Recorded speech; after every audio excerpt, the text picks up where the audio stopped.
그러므로 사랑을 받는 자녀같이 너희는 하나님을 본받는 자가 되고, 그리스도께서 너희를 사랑하신 것 같이 너희도 사랑 가운데서 행하라. 그는 우리를 위하여 자신을 버리사 향기로운 제물과 희생 제물로 하나님께 드리셨느니라. 음행과 온갖 더러운 것과 탐욕은 너희 중에서 그 이름조차도 부르지 말라. 이는 성도에게 마땅한 바니라. 누추함과 어리석은 말이나 희롱의 말이 마땅치 아니하니 오히려 감사하는 말을 하라. 너희도 정녕 이것을 알거니와 음행하는 자나 더러운 자나 탐하는 자 곧 우상 숭배자는 다 그리스도와 하나님의 나라에서 기업을 얻지 못하리니, 누구든지 헛된 말로 너희를 속이지 못하게 하라. 이로 말미암아 하나님의 진노가 불순종의 아들들에게 임하나니, 그러므로 그들과 함께하는 자가 되지 말라. 너희가 전에는 어둠이더니 이제는 주 안에서 빛이라. 빛의 자녀들처럼 행하라. 빛의 열매는 모든 착함과 의로움과 진실함에 있느니라. 주를 기쁘시게 할 것이 무엇인가 시험하여 보라. 너희는 열매 없는 어둠의 일에 참여하지 말고 도리어 책망하라. 그들이 은밀히 행하는 것들은 말하기도 부끄러운 것들이라. 그러나 책망을 받는 모든 것은 빛으로 말미암아 드러나나니, 드러나는 것마다 빛이니라. 그러므로 이르시기를 잠자는 자여 깨어서 죽은 자들 가운데서 일어나라. 그리스도께서 너에게 비추이시리라 하셨느니라. 할렐루야. 오늘도 우리를 빛의 자녀로 삼아주시고 불러주신 주님의 이름을 찬양합니다. 오늘 말씀의 제목이 빛의 자녀들처럼 행하라, 빛의 자녀들처럼 행하라 입니다.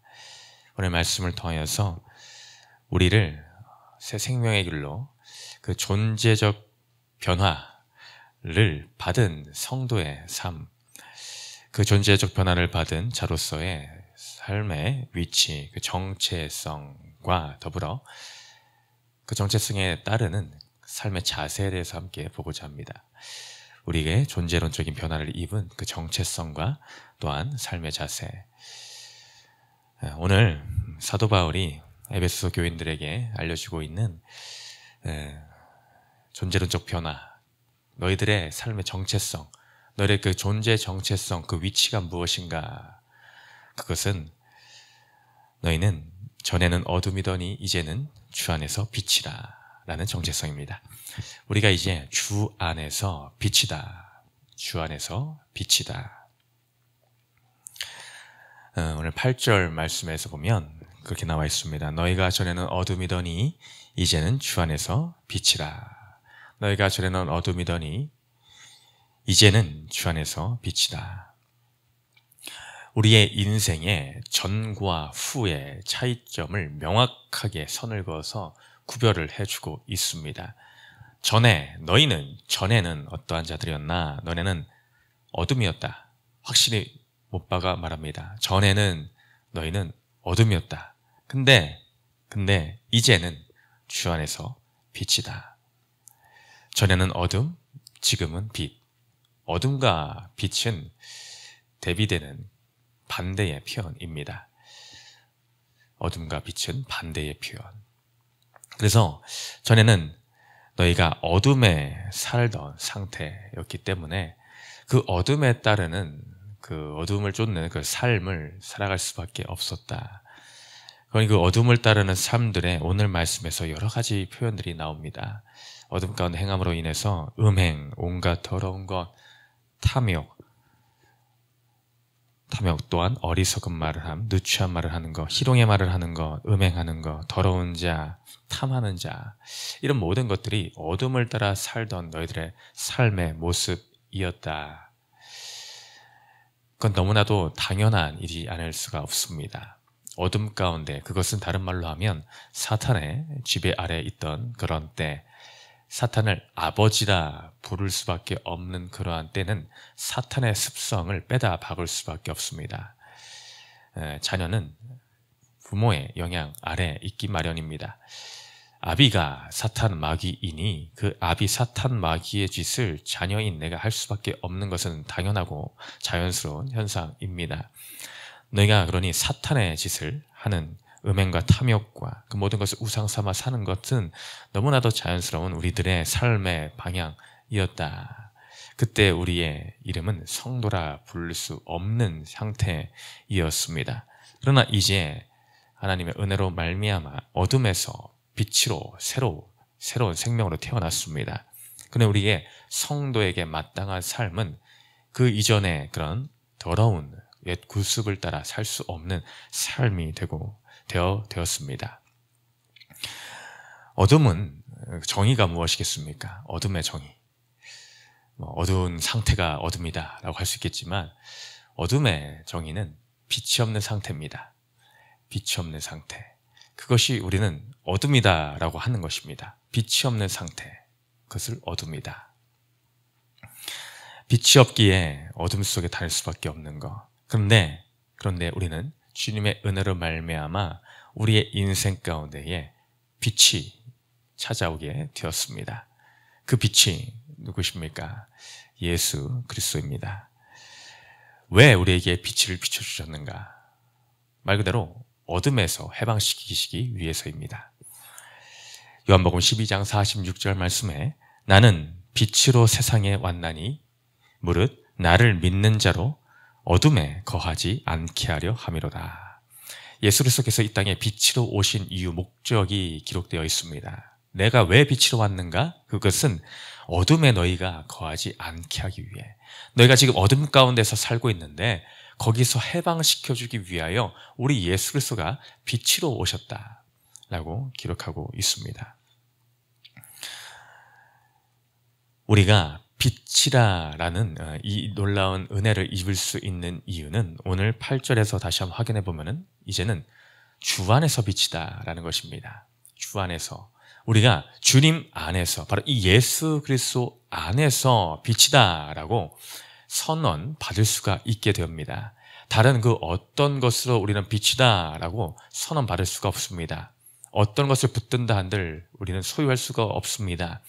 내 힘으로, 내 노력으로 내가 열심히 뭔가 수련을 하고 업적을 쌓으면 내가 빛이다라고 인정을 받을 수 있는 것이 아닙니다. 오롯이 우리는 100% 주님의 은혜로 말미암아 주 안에서 빛이다라고 받을 수가 있게 되었습니다. 다른 말로 그러니 주님 밖에서는 우리가 빛이다라는 것은 허용되지 않는 영역. 오롯이 주님을 통하여 예수 그리스도를 통하여서만이 우리는 빛이다. 그 안에 거할 수 있게 되는 자격을 누리게 되었습니다. 그렇게 선언을 오늘 주님은 해주고 계십니다. 그것도 너는 빛이 될 거야. 가정형도 아니고 미래형도 아닌 너희는 빛이라. 단언하십니다. 빛이라. 너희가 주 안에서 지금 거하느냐? 주님을 영접하였느냐? 그 믿음이 있느냐? 그럼 너희는 주님 안에 있기 때문에 당연히 너희는 빛이다 라고 선언해 주십니다. 이 얼마나 놀라운 은혜입니까? 나의 어떤 자격도, 나의 어떤 조건도 보시지 않고 내 안에 그리스도를 영접함으로 자연스럽게 우리는 빛이 되었습니다. 빛이신 그분을 내가 모셔드림으로 나도 또한 빛이다 라고 주님은 선언해 주십니다. 이것이 이신칭이 그분을 영접함으로 의롭다함을 받은 놀라운 은혜가 아닐 수가 없습니다. 우리가 어둠 속에 구하는 그것을 주님은 기뻐하지 않으시기에, 그냥 보고 계실 수 없기에 예수 그리스도를 말미암아 그래 너희가 스스로 빛이 될 수는 없어. 그러나 나를 영접함으로, 나와 함께 거함으로, 나를 소유함으로 너희도 빛이 됐다 라고 하시는 이 놀라운 은혜가 주님으로 말미암아 주 안에서 우리 삶에 이루어진 줄을 믿습니다. 그것이 바로 성도다 라고 일컬음을 받은 자들의 새로 태어난 어둠에서 빛으로 완벽한 삶의 존재의 변화를 입은 자들의 모습이다. 우리를 향해서 주님은 그렇게 빛이다 라는 칭호를 주심에 우리는 감사 찬양 드릴 것밖에 없는 줄을 믿습니다. 또 더 나아가 우리가 정체성이 이제 빛이다 라는 것을 알았으면, 그렇다면 우리의 삶의 자세는 어떠해야 되는가? 8절 후반절에 보니 주 안에서 빛이다, 그 이후로 빛의 자녀들처럼 행하라.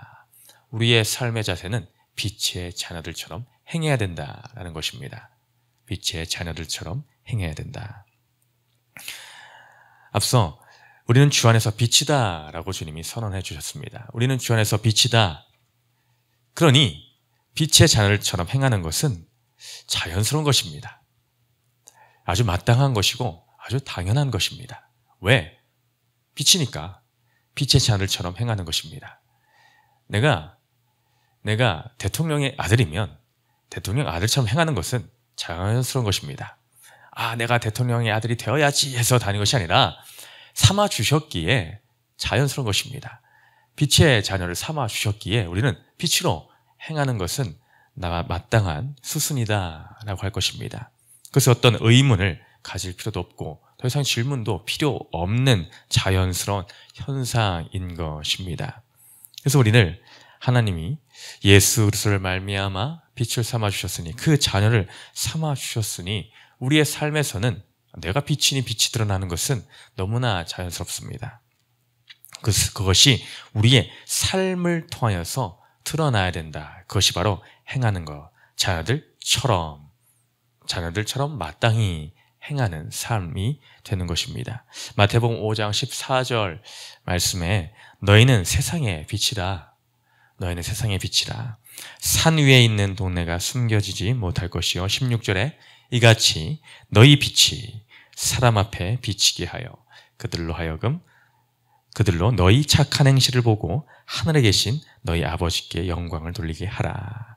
이같이 너희 빛이 사람 앞에 비치게 하여 그들로 너희 착한 행실을 보고 하늘에 계신 너희 아버지께 영광을 돌리게 하라. 이것이 오늘의 이 8절 말씀을 좀 더 풀어서 설명하면 이 마태복음 5장 16절의 말씀과 동일한 말씀이 됩니다. 우리가 빛의 자녀들처럼 행하는 것, 그것은 나의 삶을 통하여 내가 비추기에 우리의 빛이 삶 가운데 자연스럽게 비추어져서 그 빛을 사람들이 발견을 하고 어둠에 있는 자를 그 빛을 발견을 하고 저 빛이 무엇인가? 저들의 삶이 저것이 무엇인가? 하나님의 자녀의 삶, 예수 그리스도를 소유한 삶이 저러한 삶이구나를 통하여 그것을 보고 하나님 아버지의 이름을 자연스럽게 찬양하게 되고 영광 올리게 되는 것, 그것이 바로 빛의 자녀들의 삶이다라는 것입니다. 이 구절을 통해서 한 가지 떠오른 이미지는 태양과 달입니다. 태양과 달의 관계는 어떻습니까? 하나님이 창조한 놀라운 자연의 섭리가 있는데 태양은 스스로 빛을 내는 존재입니다. 하나님이 그렇게 창조하셨죠. 스스로 빛을 낼 수 있게끔 만드신 것입니다. 근데 달은 그렇지 않습니다. 우리가 밤에 보면은 달 빛나는데요? 라고 하지만 달이 스스로 빛을 내는 것이 아닙니다.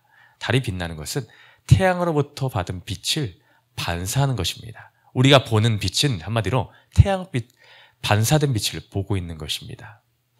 그것만 해도 참 밝구나라는 게 태양의 빛의 능력이 얼마나 대단한가라는 것을 미루어 짐작할 수가 있죠. 주님은 빛이십니다. 주님은 빛이십니다.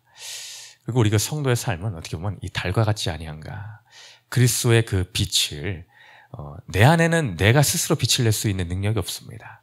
그러나 그 빛이 내 안에 들어와 나는 그 빛을 또 누군가에게 밝히 비추어주는 역할, 거울과 같은 그 빛을, 주님의 그 빛을 누군가에게 다시 또 비추어주는 그 역할, 그것이 우리 성도, 크리스찬이다라고 말하는 우리들의 삶의 자리이지 않나. 그리고 우리는 오늘도 내가 받은 그 빛을, 달이 태양빛을 받듯이 내가 주님을 받은 그 빛, 내가 그 소유하게 된 그 빛을 또 누군가에게 비춰줄 수 있을까? 달이 얼마나 큰 역할을 합니까? 어두운 밤에 그 빛을 비추어줘 길을 찾게끔 해주는 역할을 하지 않습니까? 그와 마찬가지로 우리에게 참빛이 있습니다.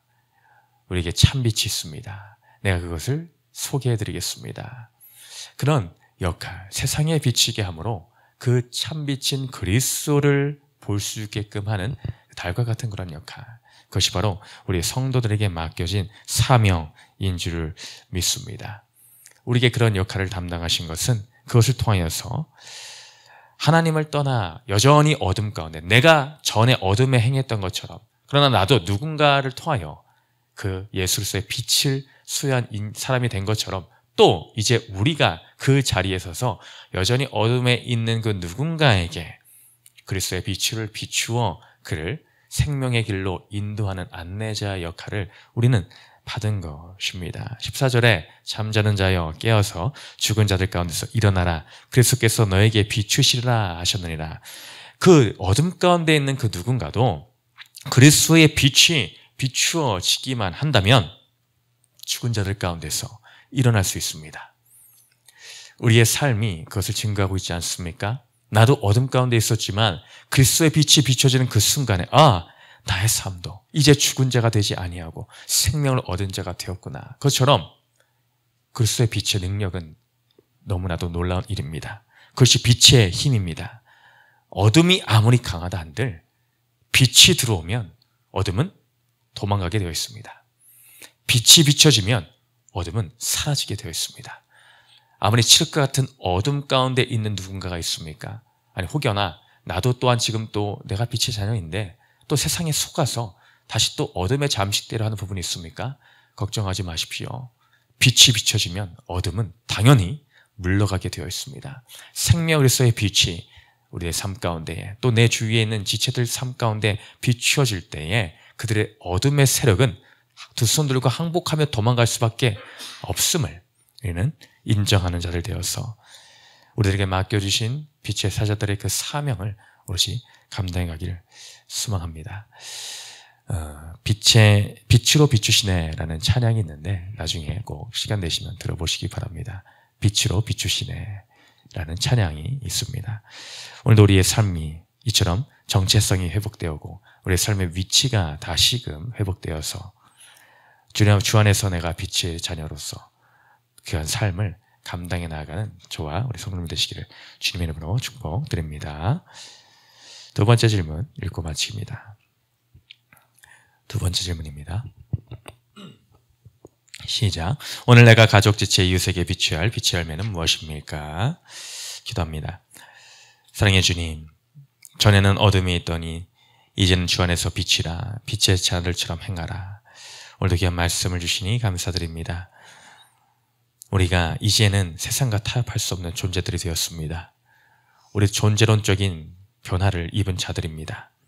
이제 빛의 자녀들, 너희는 빛이다 라고 선포하는 이 말씀을 아멘으로 받아 우리의 삶이 이제는 더 이상 죄의 습성을 따를 수 없음을 깨달아 빛 가운데 거하고 그 가운데 거하여 빛의 열매를 맺는 자들 되게 하여 주시옵소서. 감사드리며 예수님 이름으로 기도드렸습니다. 아멘.